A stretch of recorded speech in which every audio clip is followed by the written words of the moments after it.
Again, welcome to my channel. Apparently, Mary Brown is sticking up for Janelle Brown after the season ended. And according to Mary, the whole story about Janelle wasn't shown. We only saw a few minutes of it, and that no one in this case or this family should be the culprit. And Mary did this on her Instagram on her Friday night with friends, because she said that she has been on the receiving end of this online vitriol in the past, and it's caused her a lot of private turmoil and fear.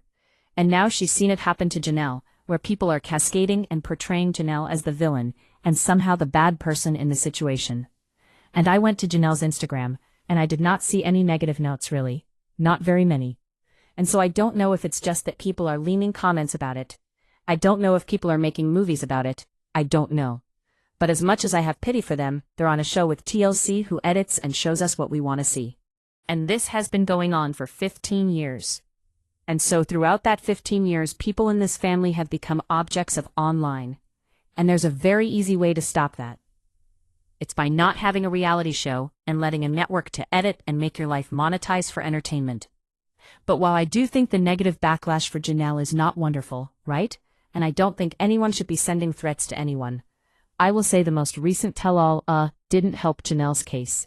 Because information was revealed about her that painted her not in the best light, you know? And when people started sharing their points of view like Mary, and then details are discussed, like Janelle claims that Jen and said that she told Mary to take the money and run, and gave her advice to leave Cody. That certainly caused something to happen, because then Janelle says or creates the story that Jen is the problem.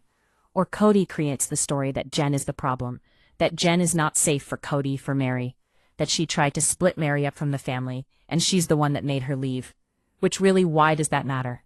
Like they're all moved on, they're all happy. It's a nothing burger. But regardless, it got brought up this past episode, the last show of the season, and so now allegedly everyone's going off after Janelle.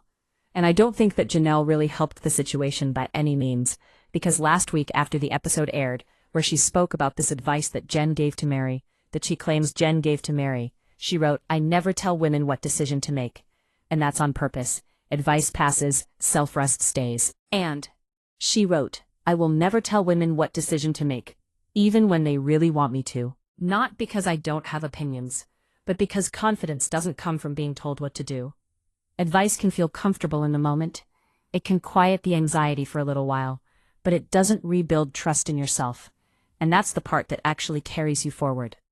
What I care about is helping women hear their own thinking more clearly. When the decision is yours, you don't have to borrow confidence from someone else. You build it by standing behind yourself." It was just an interesting time for her to say, "I won't tell another woman what to do." Who knows if it's any way directed at Jen for trying to give her friend advice. But I think that's false because Janelle has told Christine what to do for years, and she advised Christine to get her money in order before she left Cody. So it's funny, because she claims Jen gave that advice to Mary, but then Janelle gave the same advice to Christine. Either way, to me, quite honestly, I don't think it's a bad thing to advise someone to leave polygamy. I think it's a good thing. I think it's unhelpful. I think it's unhealthy for people. I think it's unhealthy for all of these women. And with the chaos that's ensued since the final episode, Mykelti was on her Patreon, and she talked about some of the information that came up.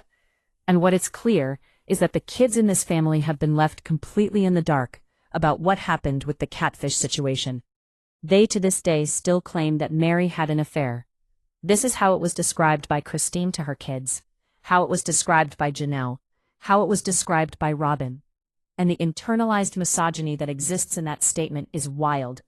Tony even went as far as to say that Mary had an affair. Even if you want to say that she had an affair, it's a harsh and ridiculous double standard. Mary is not allowed to have happiness and find happiness outside of her husband, because he's got 3 other women to find happiness with.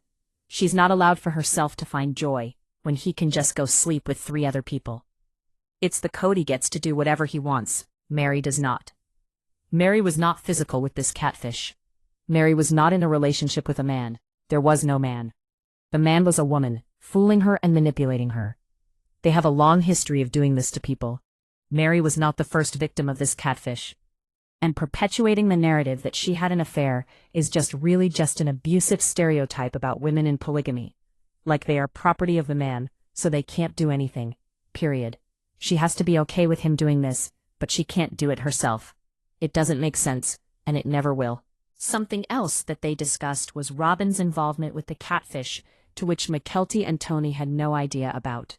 They had no idea that Kendra was communicating with the catfish, that Robyn and Kendra had, that this all originated in a Facebook group, that they all met the catfish there.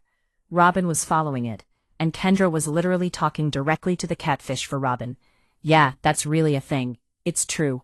So, while they couldn't answer questions about the catfish, Mykelti and Tony could discuss Robyn and Robyn's meddling in the family. And Mykelti claims that Robyn didn't join the family to destroy the family, right? But that she just happened to find her soulmate. I do try to think the benefit of the doubt, but I've given Mary a lot of grace as well. I'm just trying to remember back in when we were in the Vegas houses, and what I remember being told about it. Like, what I remember happening about it, and Robyn's personality, and Robyn as well. I don't think that she joined the family with the intention to destroy the family. I just don't think at Robyn's core, she's an evil person. 100%. She's made some mistakes, 100%. She's betrayed some sister wives, 100%. There's a lot of things that she's done that are not okay.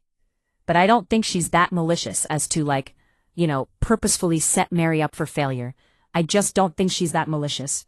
I do think she can be manipulative 100%, but I don't think she's malicious, nor do I think Mary's malicious, for the record. Lack of belief in the theory. I think don't miss where she already knows that Robyn did say things to her mom, other moms, and she would leak it. And because of that, we know that she is not to be trusted.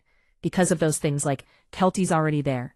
In order for this polygamist family to have existed, someone had to control the information, and because Cody doesn't have access to all of the people, and he's not with them all the time, there's a lot of things that happen when he's not around that he does not know about.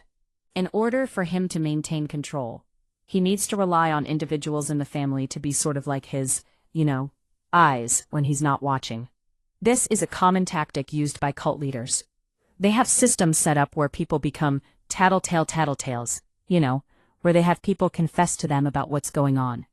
And then those that become tattletale, or providers of information to the leader, can often become rewarded for their loyalty, right? And so if you're willing to barter in currency of information, you're able to then gain favor with the leader. This is a strategy that's used in polygamy all the time. It's also a strategy used in other cults. So this isn't just like something that's isolated to polygamy. Leaders of cults don't exist in a vacuum. And I would say that every single family in polygamy is their own separate cult to a degree, because the husband has full control of that family. Now, they may have to go to leaders, but they themselves are the leader of this family. And when Cody and the family broke off from the church, they became the cult of the Cody Brown, right? And so Cody relied on wives to tattle, and every single woman in the family is vying for resources. Now, I disagree that Robyn wasn't there for herself, or that Robyn wasn't there to destroy the family. Because at the heart of this, if she truly believed in polygamy, like they all claimed they did, she would have been able to maintain herself in that situation with maybe a little bit more dignity and grace than the rest, other than had the other three women had done, where they all had worked collectively together for years, right? But I don't think she ever came into the family really wanting to be involved in it. Like, it never felt like she ever wanted to be included, even though she always claimed she was being excluded, right? I think she never wanted to be a plural wife. That's just my opinion based on what I've seen. She didn't act like someone that wanted to be in this situation. If you don't want to be in polygamy, then you're going to do a lot of things to manipulate things to get what you want. You're going to play games. You're going to make people look bad. You're going to interfere in relationships, which is exactly what Robyn did. You think that Robyn is not the moral compass? No, definitely not the moral compass, Kathy. I don't think any of them are the moral compass at all. All of them have made mistakes. All of them have their issues and stuff like. So no, I don't think any of them are moral compass. I do think that Robyn has loose lips. So, I agree with that. Robyn has loose lips. She's not the moral compass, though. I think that Robyn didn't go. I think that Robyn's intentions at the time were sincere. I think that they might have been a little bit like, if like, a give-get sincere maybe. But I do think that they were sincere. I do agree. I think the manipulation got created over time. Yeah, I think that she joined sincerely. I think she actually did go in thinking I want to live polygamy. I'd love to look polygamy. But I think like also what happened to my dad where he found his soulmate. She found her soulmate, and it wasn't in the whole family. It was in Cody. And I think that's the other problem, is that she fell in love with him as well. Head over heels. And I think that my mom fell in love with my dad, but my dad wasn't my mom's soulmate. So like there was this deep level of connection. But there was almost like an it hurts more to try harder kind of thing. So, I think that when Robyn joined the family as well, because he was also her soulmate, she inadvertently wanted to make sure that her relationship with my dad was top tier. I don't think she purposely was like, I'm going to destroy these other relationships, but I do think it ended up obviously worked in her favor for that to happen. Maybe not her favor, because she still swears she wants to live. And this is inherently the problem of what Cody and Robyn have done, right? Mykelti is deconstructing, and she is very much moving away from, defending Robyn. And she doesn't have a good relationship with Robyn or with her dad, and she doesn't really even speak to them. But inherently if someone joins a polygamous family, they're joining with the expectation that they will never be the favorite. They are joining with the expectation that they will be sharing. Thus, if they are joining for polygamy, they are not joining to be top tier. They are not joining to be number one. They're not joining for a single soulmate, right? I don't say that theory actually works in practice, because polygamy often doesn't work in practice, especially in this cult. And it's natural for people to fall in love with one person. That's totally normal. Cody's affinity for his wives changed, and he had favorite wives that revolved often. But Robyn maintained this level of being the favorite constantly. If she truly would have valued what Cody was doing, and the family, she wouldn't have been the intermediary. She wouldn't have been playing tattletale. She wouldn't have been causing conflicts in relationships, because she also says that Robyn did run back to Cody when Mary would confide in her, when Christine would confide in her. It probably also happened to Janelle. So all of them are telling things to Robyn. Robyn's then reporting that back to Cody, and then they get in trouble, right?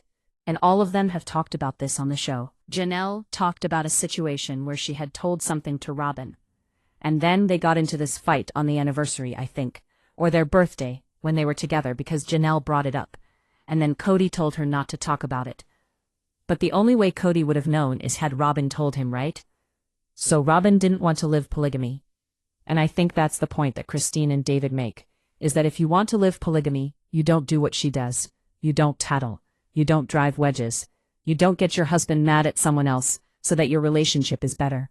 You don't create conflicts. You don't create problems. You don't pit Cody against the other women.